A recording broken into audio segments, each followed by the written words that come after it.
but I'll do the lessons and people can get it. It turns out we're starting on the next round, which is Michi's book, the Endgame. It's called Endgame Techniques, and it's well written. It's a good book. I'm a huge fan of the opening concepts book, and that's my favorite book. I think it's the best book written so far that I've read. The Endgames book is also a good book. I'm not quite as thrilled with it.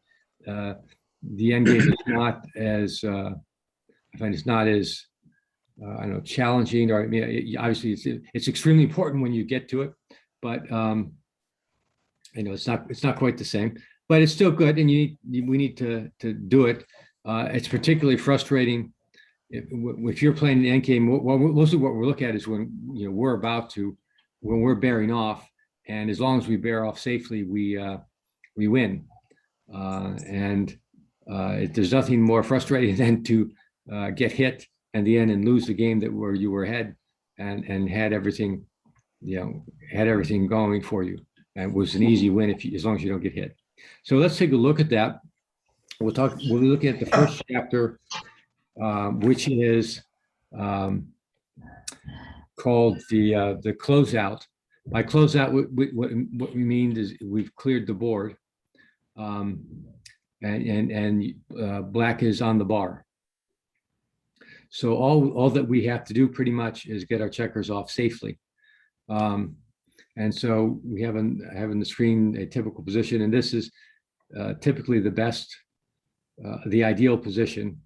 One thing that's interesting to look at this is if we were, normally we'll have cubed by this, but if we had the opportunity to cube here, we could see that we've got 97.97, so 98% chance to win from here, and only 2% losses, which is pretty good. So we have to, we really kind of have to screw up pretty badly or get really, really unlucky dice to lose this one. Now, in contrast, let me show you, if we take these two checkers here and do something like this, and this is called, we're playing against the ace point game, black's ace point game. It's the ace point because black has two checkers on the ace point. We go from 98% chances to winning to 86% chances of winning. So it's a huge difference. And we'll talk about that the next maybe in a session or two when we go to the bearing off against the ace point. But here, we've got our opponent closed out, and it's should be a pretty easy victory as long as we don't get hit. So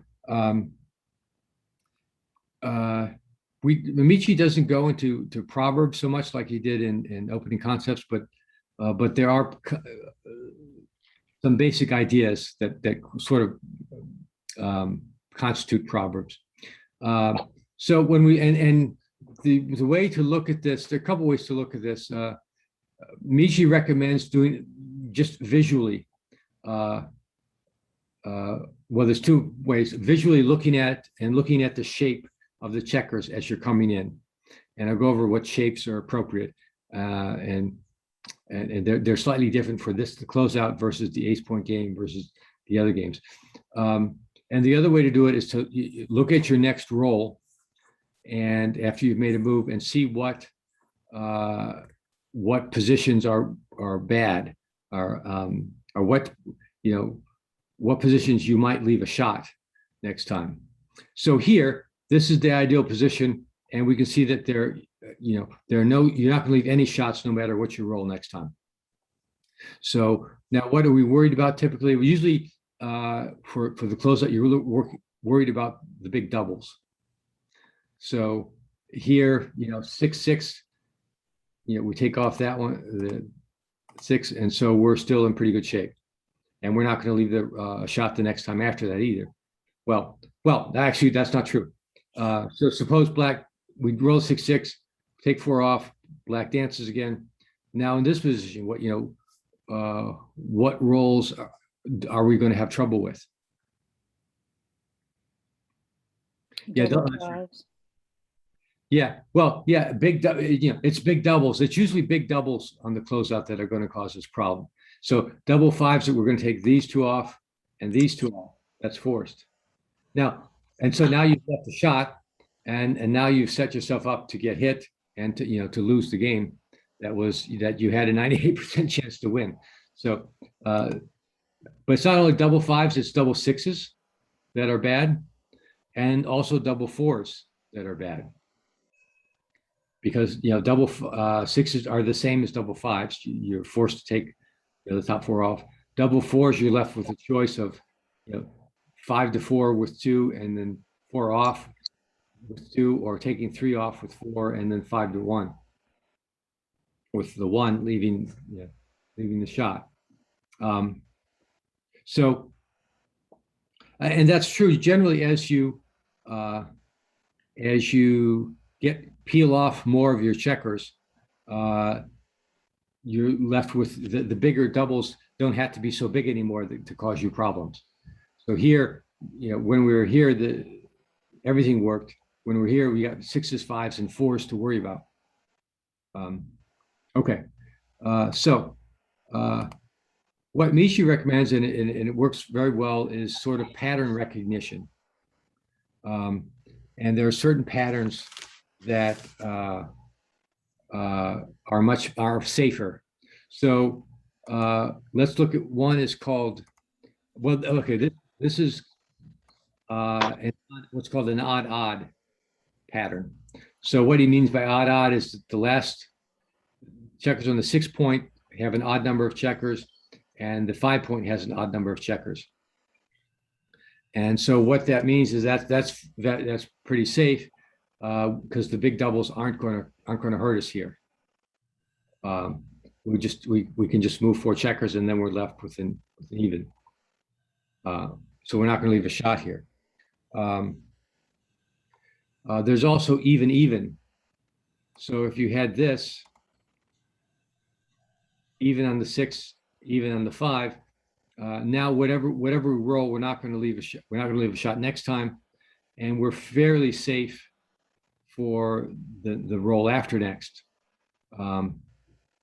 because then so if we roll like a 6-3, we're here, 6 off, 3 goes here, and now we're even at the end. And this isn't good. This is called even odd. It's not quite as good. We're safe for the next roll, but if we get like double fives or double sixes, then we're going to be left with this. Well, this isn't so bad. This is not odd, but if we were like this, we could get into problems there. So we've got what he calls odd, which is very safe, and even, which is very safe. Okay, so which ones aren't very safe? Odd and even. Yeah, yeah, odd. Well, these, let's see. Yeah, this one, yeah, odd and even. This one isn't as safe, and because you've got the bad rolls are here. Double sixes leave a shot, and double fives leave a shot.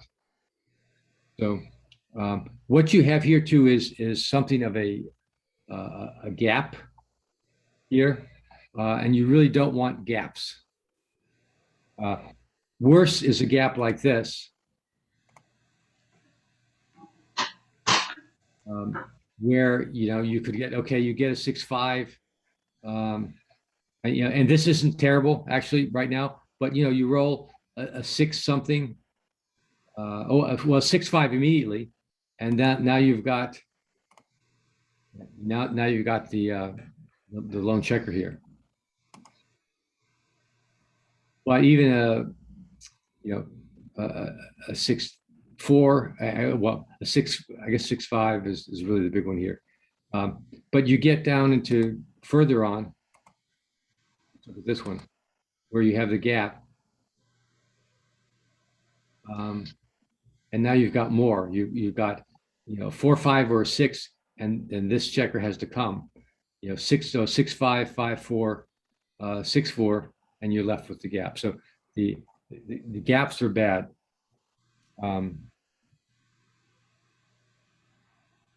Okay, let's look at this one, which is horrible.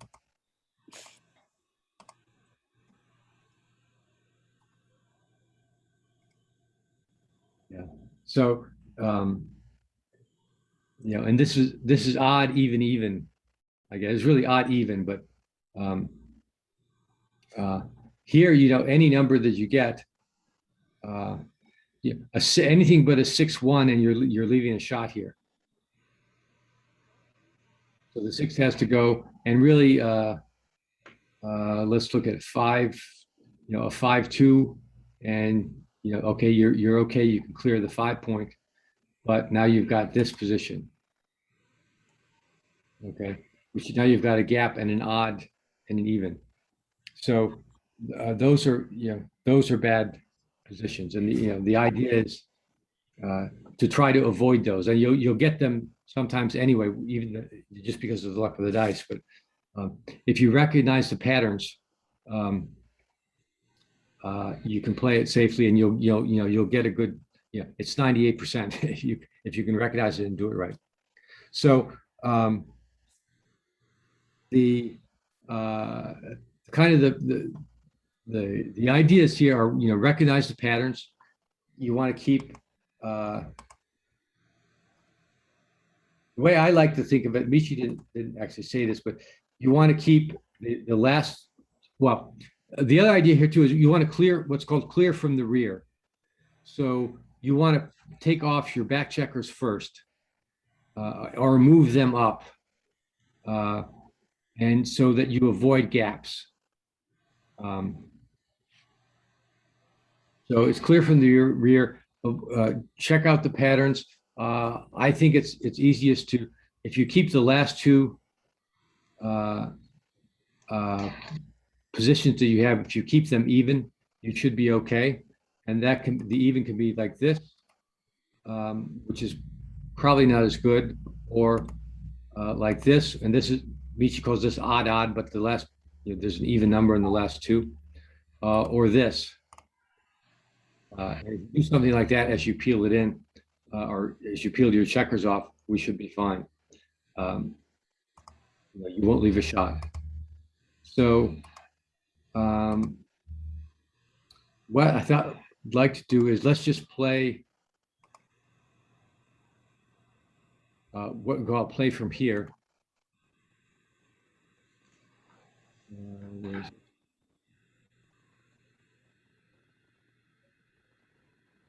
There we go. And so let's just to bring it, we'll play a position in this and close out, or bear off until black comes in, and we'll see. We'll look at what happens. And this is actually the best way to practice this, is just take a few positions like this and play them in.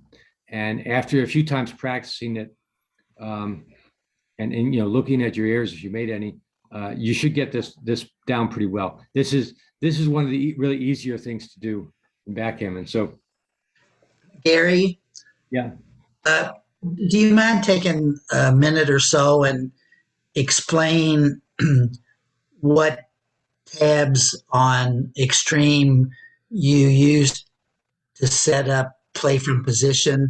I mean, I know how to clear the board, I know how to set the checkers up, but I don't know how to play it from the position that I've set up. yeah, good question.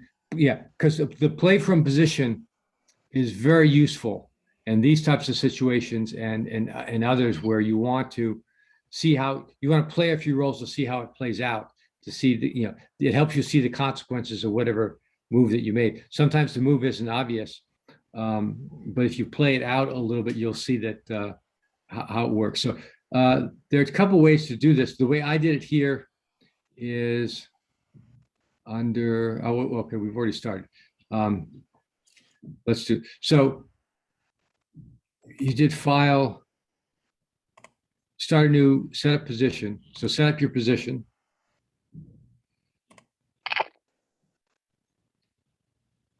Okay, so let's.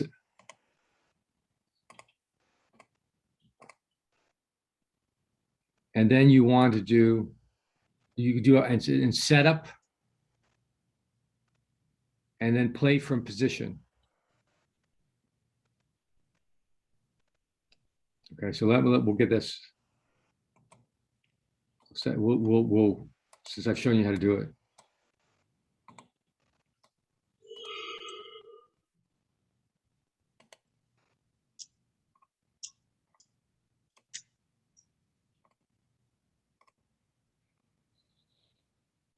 So it's setup, play from position, and then you can set who the players you are, and we'll play against the computer. And then okay, and then it will roll here. I guess we have we set the dice as they are. We could have changed the dice to some different roll if we wanted to. So we'll play from here. So and then we'll play on. So okay, 4-3. I will say there's a later chapter in this, but the ideas of bearing in are similar to to clearing. And what we're mainly concerned about when we're bearing in here is the double sixes, really. Well, there's another chapter on that, but whenever you bear in, from the outer board to the inner board, you want to check to see if double sixes are going to leave a shot or not. Sometimes you want to check double fives too if you're really careful, but if double sixes are going to leave a shot, you probably want to change the move. So here I'm checking double sixes. Okay, 8 goes to 2. These 2 come off, and 5 is off, so we're good here. Okay, black can't move. We're going to roll again. Now, we can do this.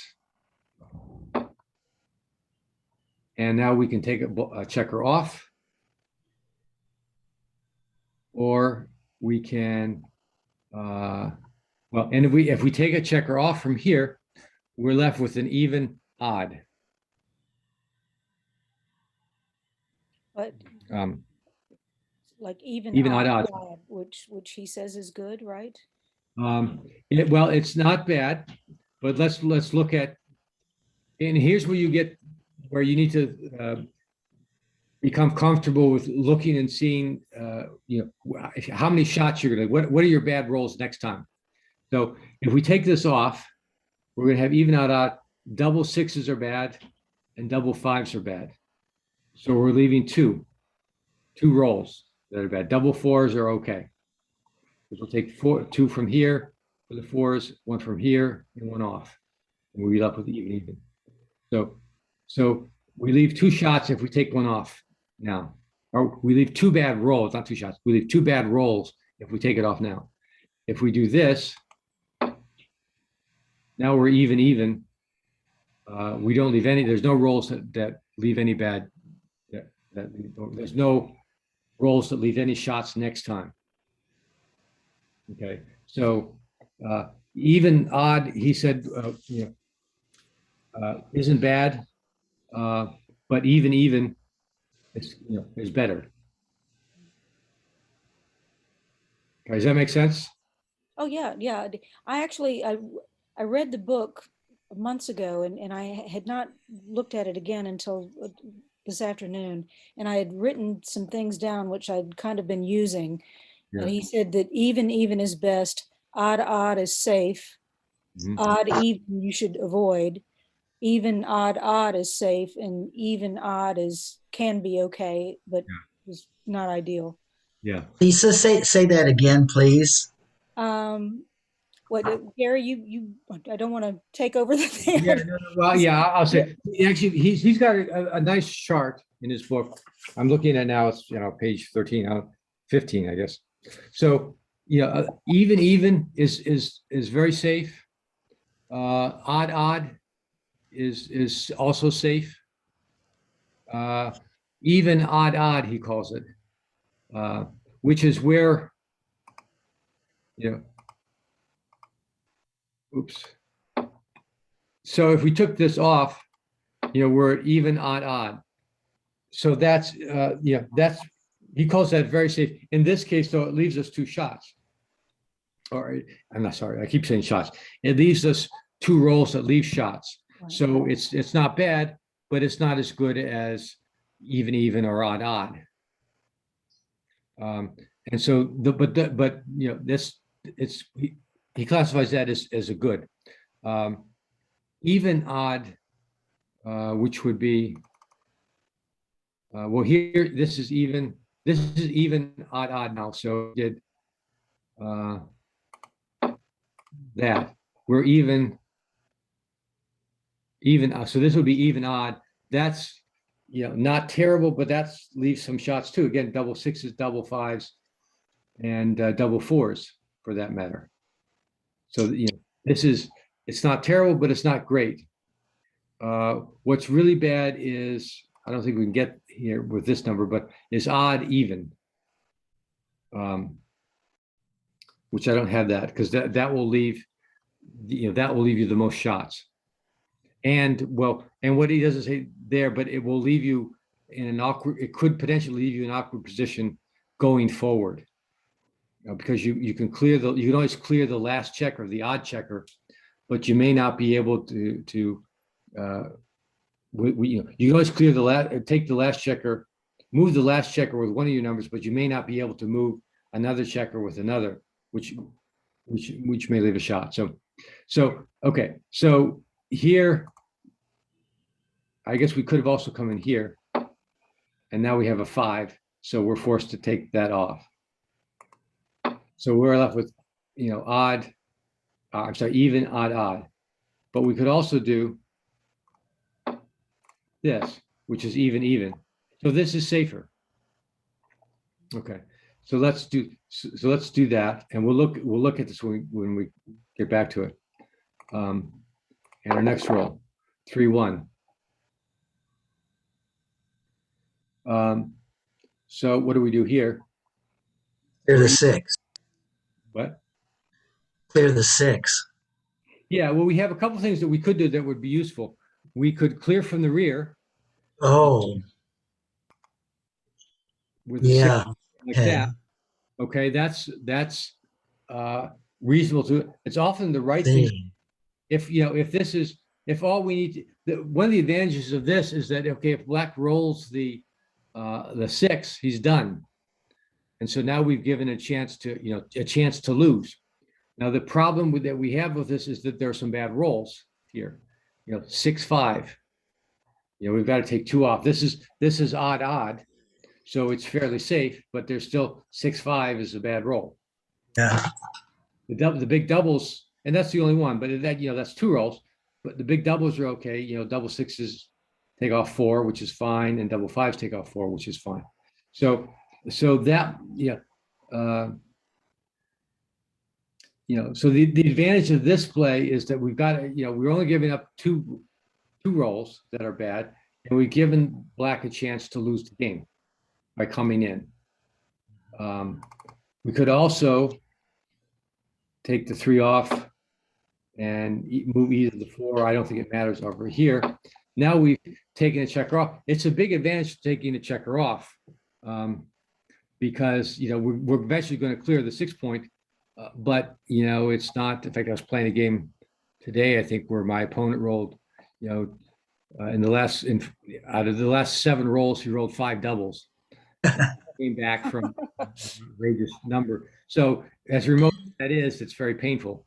So taking a checker off is very valuable, and you're left with the same structure. So and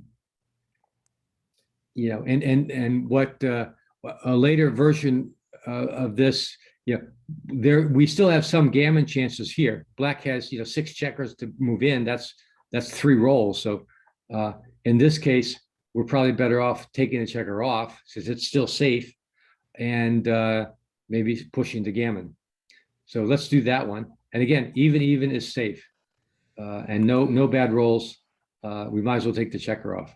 Can we see what the error rate was between the two? We'll look. We'll go back and look at them. Okay, now we're forced, and we probably regret having done the move we just made, because now we've got to do this 6, and this is the only reasonable one. Okay, now we're not in a great position because we're the odd even. Mm. And so if we look at our bad rolls, okay, any six, a 5 or 6, and we're forced to take this off. And if we roll a 3, 2, or 1 with the 5 or 6, we're okay. But if we roll a 5, 4, a 6, 4, we're going to leave a blot.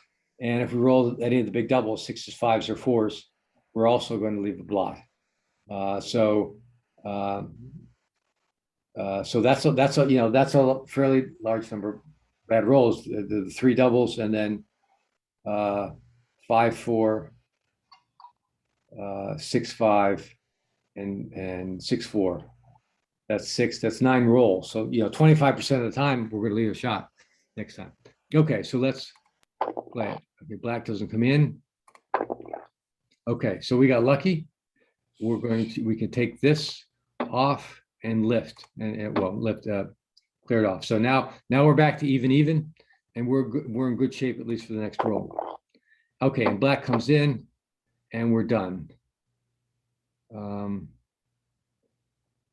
Double, and this Double, this is drop. actually. So let's see how we did. Oops. So 8, 5, 4. Okay, it didn't. Yeah. Oh, I didn't think of that. It's when you should double next time, and your opponent should drop. This shows up as a 1, and so we can't really tell whether any of these mattered or not. So we won't worry about that yet. We're still not there. Okay, this. Well, yeah, I guess because we're supposed to double here at any time, I should have turned the cube earlier. Really? See, I would not have thought, I would have thought to just hold out and try to keep him on the bar long enough to win a double game. Yeah. I guess that's, Yeah. I would typically I'm a little bit surprised because I think with these 6 checkers sitting out here, I think we have a reasonable chance for the gammon. Let's look at each move though separately. And I'll change the cube.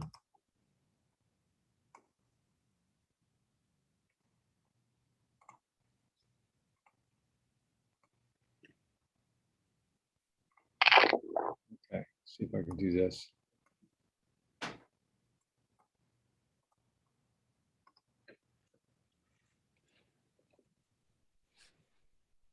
Usually this works. Okay. So that's our position. And we did the 8, 5, 8, 4, which was right. And we looked at this. Okay. And the big thing here is double 6s. How do they play? And double 6s are fine. So that was the right move. And we have to bring the checkers in anyway. The alternative moves don't make a lot of sense. We don't need to go into that, but you can come up with. I guess the thing too is keep your spares higher here, and that way you can rearrange them as you're coming in. That's sort of a different topic. Okay, let's go to the next one.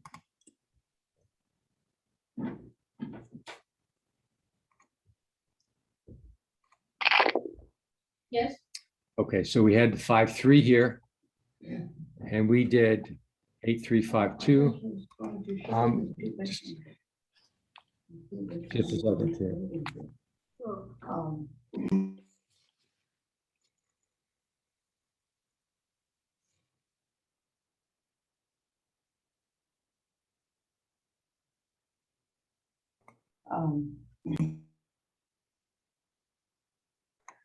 Sorry about that.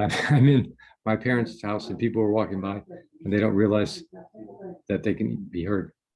Okay, so we have a 5, 3, and we did we did make the right move, which is this is the safe move.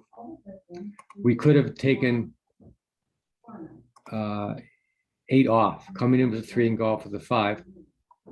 And that's not terrible. This is the even odd, which isn't bad, but it does leave the double 5s and double 6s as the bad rolls, and so that makes it a little bit worse. And so this would have been the better move, which is what we did. And these don't seem like a lot, but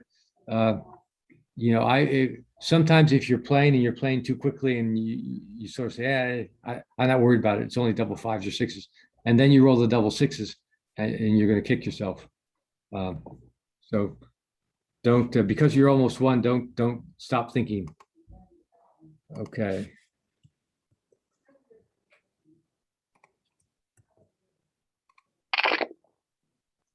So the next one, we had a 3-1 to play. And the question here was, do we clear? And we didn't do that. I don't think we did that, did we? Mm. No, we took 1 off. Okay. So Right. clearing actually was a little bit better. We took 4 off, and which was 0.009. That's not a big error, but let's see if it plus makes a difference. No. So I wouldn't worry about that. But here, I'm surprised about that, actually. I'm shocked about that. yeah. Well, the reason I'm not completely shocked, but I'm a little bit surprised because I think we still have chances here for the gammon. We've got 98% wins and 25% gammons. Here we've got 98 wins and 14% gammons. So, for the extra 10% gammons, we're giving up 98.7. We're giving up 0.4% wins. So I'm surprised, by that, because I would take the extra 10% gammons and give up the 0.4% on the wins. But they do come out very close. So It's amazing. okay, now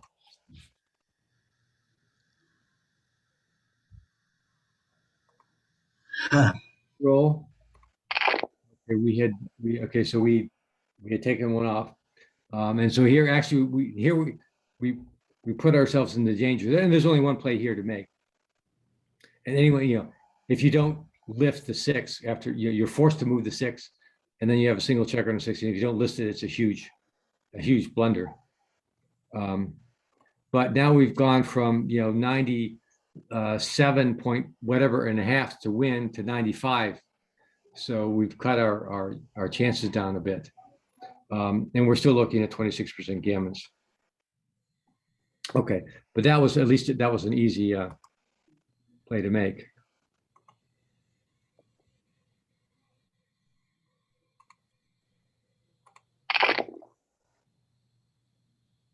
Okay, so now we're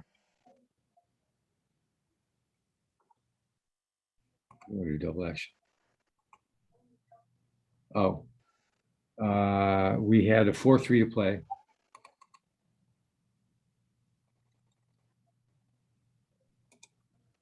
Okay, and so this was simple. We're going to take, there's only 1 play to make here. And I guess that's not true. This is what we did. To me, that was obvious that you do that. We could have also cleared the 4 point, which isn't terrible. But it's a fairly sizable error, not a blunder. But I don't see any advantage to making it, because you leave a gap, which is bad, and either way you get 1 checker off. Sometimes it makes sense to take a higher risk to get an extra checker off because it'll improve your gammon chances. In this case, it really doesn't do that. Okay, and so that was our last roll. Then black came in, and that was the end of that. So anyway, that's that's kind of how it works. And if you, this is the kind of thing that if you do set up a play from position and run this out, 5 or 10 times and look at your mistakes and look at, if you didn't know what the right move was, go back and check and see what XG says, and it should help you that. And I think the only one that we didn't make that was wrong was this one. And it wasn't wrong that much. Yeah. No, that wasn't it. It was the next one.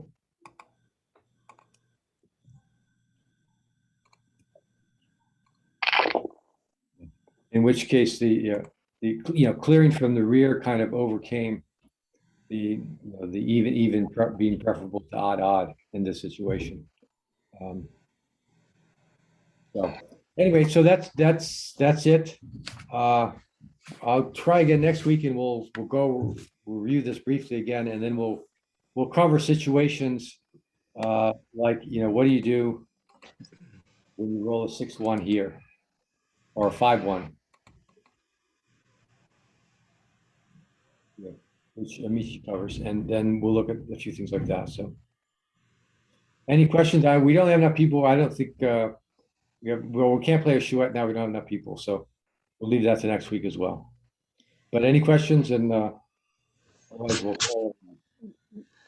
Once again, thank you so much, Gary. I appreciate it. Yes, Sure. Gary, thanks. No questions, but thank you. I'm sorry we were the only two, but definitely appreciated.